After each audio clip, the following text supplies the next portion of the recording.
वो कोरोना कादर का पाल कादर पाल ಏನಾಯ್ತು ನಾನು ಒಂದು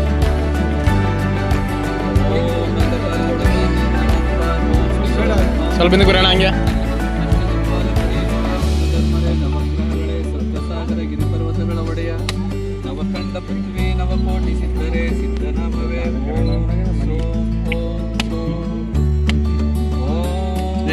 ಚೈತನ್ಯಂ ಶಾಶ್ವತ ಅಲ್ಲಿ ಫೋಟೋ ಐತೆ ಬರೀ ನಾದ ಬಿಂದುಗಳಾತೀತಂ ತಸ್ಮೈ ಶ್ರೀ ಗುರವೇ ನಮಃ.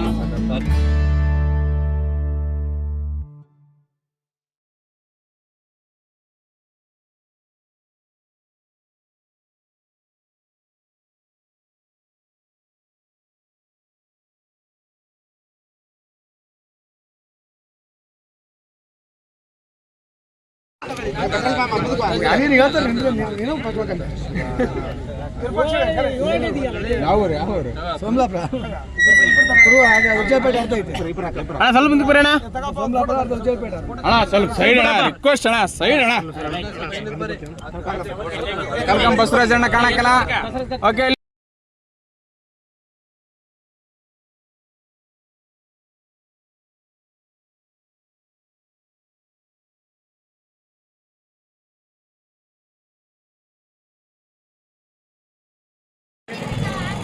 ಮುಖ್ಯ ಒಂದು ಸಂಕಲ್ಪ ಇರೋದು, ಈ ಒಂದು ಕುಟೀರ ಸಮಾಜದ ಭಕ್ತರಿಂದ ಆಗಬೇಕು.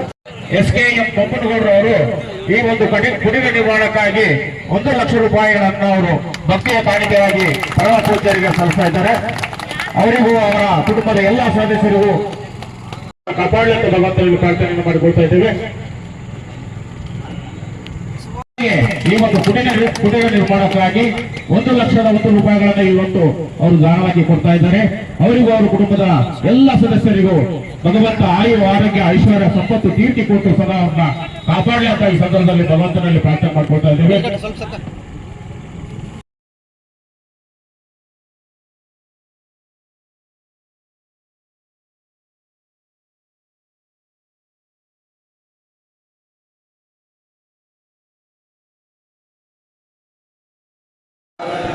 ನಮೋ ನಮಃ. ಓಂ ಗುರುಭ್ಯೋ ನಮಃ. ಓಂ ನಮೋ ವೀರದೇವಾಯ.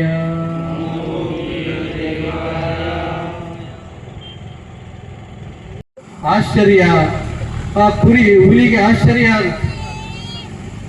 ನಾನು ಕುರಿಯನ್ನ ಬೇಟೆಯಾಡೋಕ್ಕಿಂತ ಮೊದಲು ಆ ಹುಲಿ ಮರಿಯನ್ನೇ ಕರ್ಕೊಂಡೋಗಿ ಪಾಠ ಕಲಿಸ್ಬೇಕು, ತಾನೇನು ಅನ್ನೋದನ್ನ ಅದಕ್ಕೆ ತಿಳಿಸ್ಬೇಕು ಅಂಥೇಳಿ ಆ ಹುಲಿ ಏನ್ ಮಾಡ್ತು, ಮೊದಲು ಆ ಹುಲಿ ಮರಿನೇ ತಗೊಂಡೋಗಿ ನದಿ ತೀರ ಕರ್ಕೊಂಡೋಗಿ ಅದು ಹಂಚ್ತಾ ಇರ್ತೈತೆ. ಕುರಿ ಸ್ವಭಾವದಲ್ಲಿ ಅದು ಹಂಚುತ್ತೆ. ಅದು ಬಲವಂತ ಮಾಡಿ ಕುರಿ ನದಿ ತೀರ ಕರ್ಕೊಂಡೋಗಿ ನೀರನ್ನ ಕುಡಿಸೋದಕ್ಕೆ ಪ್ರಯತ್ನ ಮಾಡುತ್ತೆ. ಆ ಮರಿ ನೋಡುತ್ತೆ, ತನ್ನ ಮುಖ ನನ್ನ ಹಿಡ್ಕೊಂಡ್ ಬಂದಿರೋರ ಮುಖ ಒಂದೇ ಐತೆ. ಇಷ್ಟು ದಿವಸ ನನ್ನ ಮುಖ ಬೇರೆ, ಕುರಿಗಳ ಮುಖ ಬೇರೆ ಬೇರೆ ಇತ್ತು. ಓಹೋ, ಇದೇ ನನ್ನ ಜಾತಿ, ಅದು ಬೇರೆ ಜಾತಿ ಅಂತ ಅದಕ್ಕೆ ಅರಿವಾಗುತ್ತೆ. ಆಮೇಲೆ ತಾನು ಬೆಳೆದಂತ ಕುರಿ ಹಿಂಡನ್ನೇ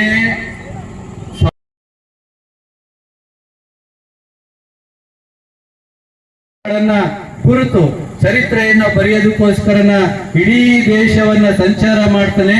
ಏನಕ್ಕೋಸ್ಕರ ಅಂದ್ರೆ ಭಾರತ ದರ್ಶನ ಅನ್ನುವಂತ ಪುಸ್ತಕವನ್ನ ಬರೆಯೋದಕ್ಕೋಸ್ಕರ. ಭಾರತ ದರ್ಶನ ಬರೆಯೋದಕ್ಕೆ ನಾಡೆಲ್ಲ ಸಂಚಾರ ಮಾಡಿದ ಮೇಲೆ ಕುಂತು ಬರೆದಾಗ ಆತ ಅದಕ್ಕೆ ಹೆಸರಿಡೋದು ಏನಪ್ಪಾ ಅಂತಂದ್ರೆ ಭಾರತ ದರ್ಶನ ಅಂತ ಇಡ್ಲಿಲ್ಲ, ಹಾಲು ಮತ ದರ್ಶನ ಅಂತ ಇಟ್ಟ. ಅವರು ಹೇಳ್ತಾರೆ, ಈ ದೇಶದ ಮೂಲ ಸಂಸ್ಕೃತಿ ಹಾಲು ಮತ ಸಂಸ್ಕೃತಿ. ಇಲ್ಲಿ ನೀವು ಕಲ್ಲೈ ದೇವರು ನೋಡ್ತೀರಿ, ಹಾಲೇಶ್ವರ ನೋಡ್ತೀರಿ, ಇವೆಲ್ಲವನ್ನ ಅವರು ಉಲ್ಲೇಖಿಸ್ತಾರೆ. ಇಲ್ಲೇ ಕುರುಗೋಡು ಈ ಪಕ್ಕದಲ್ಲಿ ಒಂದು ಊರಲ್ಲಿ ಕಲ್ಲೇಶ್ವರ ದೇವಸ್ಥಾನ, ಸಿರಿಗೆರೆ ಕಳ್ಳ ಅಂತಂದ್ರೆ ಹಾಲು, ಕಳ್ಳಿ ಹಾಲು ಅಂತ ಕರಿತೀವಲ್ಲ, ಇವನ್ನೆಲ್ಲ ಉಲ್ಲೇಖಿಸ್ತಾರೆ. ಅವ್ರು ಹೇಳೋ ಮಾತು ಅಂತಂದ್ರೆ, ಈ ದೇಶದ ಮೊದಲ ಧರ್ಮ ನೀರನ್ನ ಆರಾಧಿಸಿ ಪೂಜೆ ಮಾಡುವಂತದ್ದು. ನಮ್ಮಲ್ಲೂ ಇವತ್ತಿಗೂ ಮನೆಗೆ ಯಾವುದೇ ಕಾರಣ ಆಯ್ತು ಅಂದ್ರೆ, ಪಲ್ಲಕ್ಕಿ ಹೊರಗೆ ಹೋಯ್ತು ಅಂದ್ರೆ ಗಂಗೆ ಪೂಜೆ ಮಾಡ್ದೇನೆ ಮತ್ತೊಂದು ಪೂಜೆ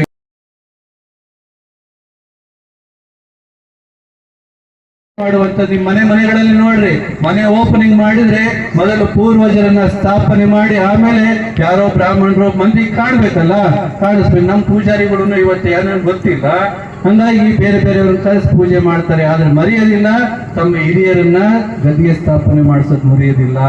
ಹಿರಿಯರಿಗೆ ಗೌರವ ಕೊಡೋದು ನಮ್ಮ ಧರ್ಮ.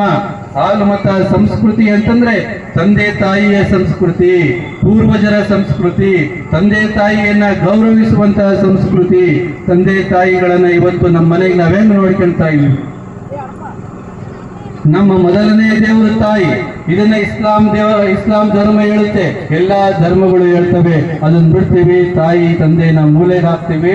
ನಾವು ಇವತ್ತು ಅವ್ರನ್ನ ನೊಂದಿಸಿ ಜೀವನವನ್ನ ಮಾಡ್ತೀವಿ. ಹಾಗಾಗಿ ಈ ತಂದೆ ತಾಯಿಯನ್ನ ಗೌರವಿಸುವಂಥದ್ದು, ಅವರನ್ನ ಆರಾಧಿಸುವಂಥದ್ದು ನಮ್ಮ ಮೊದಲನೇ ಧರ್ಮ ಅನ್ನುವಂಥದ್ದನ್ನ ನಾವೆಲ್ಲರನ್ನು ತಿಳ್ಕೋಬೇಕು. ಅವ್ರಿಲ್ಲ ಅಂತಂದ್ರೆ ಮತ್ತೊಬ್ಬರಿಲ್ಲ. ಮತ್ತೊಂದೇನು, ಪ್ರಕೃತಿಯನ್ನ ಪೂಜೆ ಮಾಡುವಂಥದ್ದು. ಪ್ರಕೃತಿಯೇ ದೇವರು.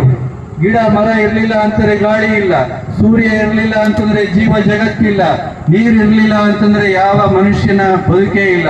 ನೀರು, ಗಾಳಿ, ಪ್ರಕೃತಿಯ ಸಂಪತ್ತನ್ನ ದೇವರು ಅಂತಂದ್ಬಿಟ್ಟು ಪೂಜೆ ಮಾಡಿದಂತಹ ಸಂಸ್ಕೃತಿ ಹಾಲು ಮತ ಸಂಸ್ಕೃತಿ, ಮಾತೃ ಪ್ರೇಮದ ಸಂಸ್ಕೃತಿ. ಜೊತೆಗೆ ಮಾತನ್ನ ಇಲ್ಲಿ ಕೇಳಿಸಿ ಈ ಒಂದು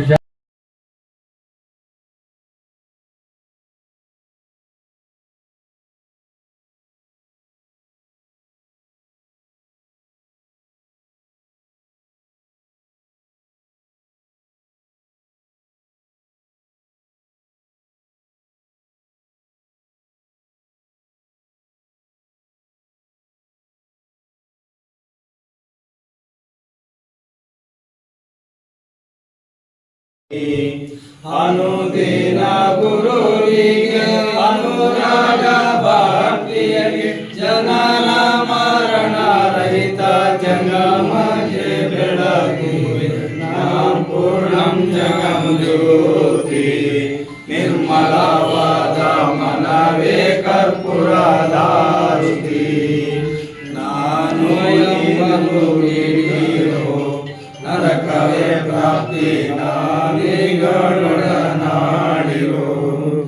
ಈನ ವಿಷಯದ ಜನ್ಮವಿಂದುಳಿದ ಲಿಂಗಕ್ಕೆ ದೇವನೇ ಗತಿ ಎಂದು ಮನವೊಪ್ಪಿ ಬೆಳಗುವೆ ಪೂರ್ಣಂ ಜಗಂ ಜ್ಯೋತಿ ನಿರ್ಮಲವಾದ ಮನವೇ ಕರ್ಪೂರದಾರುತಿ ಅಷ್ಟವರ್ಣದ ಶೂಲವು ಮಾನವ ಜನ್ಮ ಹುಟ್ಟಿ ಬರುವುದು ಸುಲಭ ಕೋಟಾನ ಗುರು ನಮಗೆ ಮಾಡಿದ ಫಲದಿಂದ ಹುಟ್ಟಿದ ಮಗನೆಸರು ಶಿವನೆಂದು ಕರೆಯಿರಿ ಪೂರ್ಣಂ ಜಗಂ ಜ್ಯೋತಿ ನಿರ್ಮಲವಾದ ಮನವೇ ಕರ್ಪೂರದಾರುತಿ